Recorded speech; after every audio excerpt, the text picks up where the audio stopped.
हमारे खास कार्यक्रम में आप सभी का बहुत स्वागत है। आपके साथ मैं हूं नलिनी पांडे। और नवरात्र के चौथे दिन होती है मां कुष्मांडा की पूजा। उन्हें ब्रह्मांड की सृजनकर्ता, ऊर्जा और शक्ति का प्रतीक माना जाता है। हमारे साथ इसी पर चर्चा करने के लिए ज्योतिषाचार्य डॉक्टर नितिशा मल्होत्रा जी मौजूद हैं। आपका बहुत स्वागत है। ज्योतिषाचार्य रितु सिंह जी, आपका भी बहुत स्वागत है। और ज्योतिषाचार्य पंडित राकेश चतुर्वेदी जी भी जुड़ गए हैं, आपका भी बहुत बहुत स्वागत है। सबसे पहले बात करते हैं नितिशा जी, माता कुष्मांडा की, कि उन्हें क्या चढ़ाया जाए, क्या विधि है उनको प्रसन्न करने की, पूजा की। माँ कुष्मांडा, जैसे कि हमें नाम से ही समझ में आ रहा है, ऊष्मा और अंडा, और आज जैसे कि आपने बोला ब्रह्मांड का सृजन कर रही हैं। अब माँ तैयार है, माँ ब्रह्मांड के सृजन के लिए, यानी अपने जो उनके मनुष्य रूपी जो उनके बच्चे हैं उनके जीवन में प्रकाश, ऊष्मा को लाने के लिए। तो जो गर्भवती स्त्रियां हैं माँ कुष्मांडा की पूजा जरूर करें, लेकिन जो अपने ड्रीम्स में घर बनाना चाहते हैं, किसी भी चीज़ को क्रिएट करना चाहते हैं कि मेरा ऐसा व्यापार हो, मेरा ऐसा घर हो, मेरा ऐसा परिवार हो, वो भी माँ कुष्मांडा को प्रसन्न करके अपनी उस इच्छा को पूर्ण कर सकते हैं। माँ को पीले रंग बहुत प्रिय है, इसलिए उनको पीले रंग के आभूषण, पीले रंग के वस्त्र पहनाइए। आप भी पीले रंग के वस्त्र पहनिए और माँ को मालपुए का भोग लगाइए जो उनको बेहद प्रिय है। साथ ही साथ जो गर्भवती स्त्रियां हैं या फिर जिनकी संतान में कुछ रोग है या फिर कोई रोगी व्यक्ति, वो भी माँ कुष्मांडा की पूजा करके उन्हें मालपुए का भोग लगा करके जो गुड़ से बनाओ उनको प्रसन्न करके अपने सभी दुख कष्ट को समाप्त कर सकता है। बिल्कुल। राकेश जी, उस बीज मंत्र के बारे में बताएं जो कि हम नवरात्र के चौथे दिन यानी कि माता कुष्मांडा के लिए पूरे दिन मंत्र का जाप करने से हमें लाभ मिल सकता है और धन की समस्या दूर हो सकती है। बिल्कुल नलिनी जी, कोट से धन्यवाद।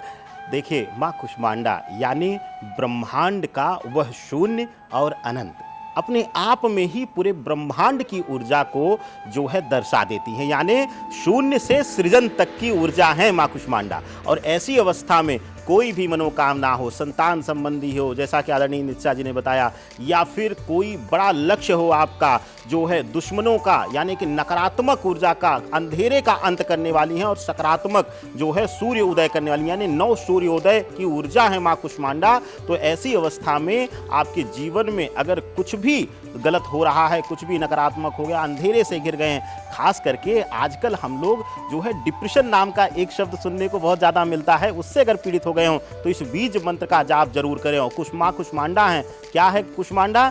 कुम्हड़ा है। कोहड़ा अपने यहाँ भ्रंश भाषा में कहा जाता है, सीताफल कहा जाता है। इसका जो है विशेष भोग लगा करके आप जो है रख करके माँ को, और इस बीज मंत्र का आप जाप करिए। क्या जाप करना है आपको?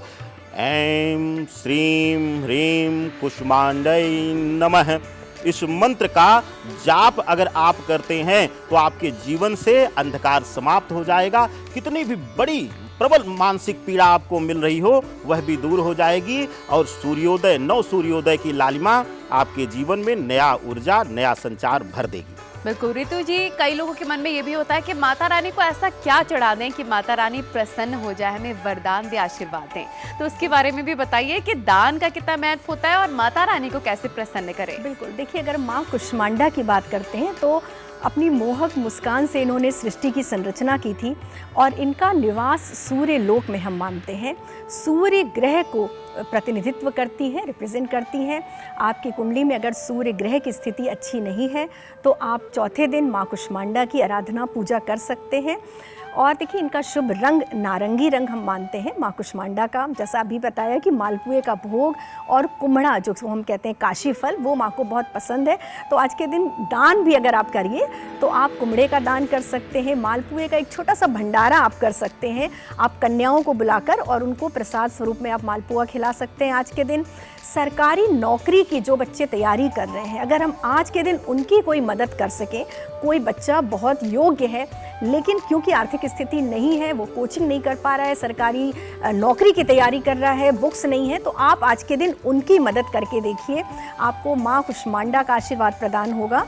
तो इतने बेहतरीन और अचूक उपाय बताने के लिए आप तीनों का बहुत बहुत शुक्रिया। तो देखा आपने कैसे माता रानी को प्रसन्न करने के लिए विशेष खास पूजा कैसे करनी है, इसके बारे में हमने आपको बताया। इन चीजों का इस्तेमाल करके, इन उपायों का इस्तेमाल करके आप माता रानी को प्रसन्न कर सकते हैं और माता रानी का आशीर्वाद प्राप्त कर सकते हैं, खुशियां हासिल कर सकते हैं।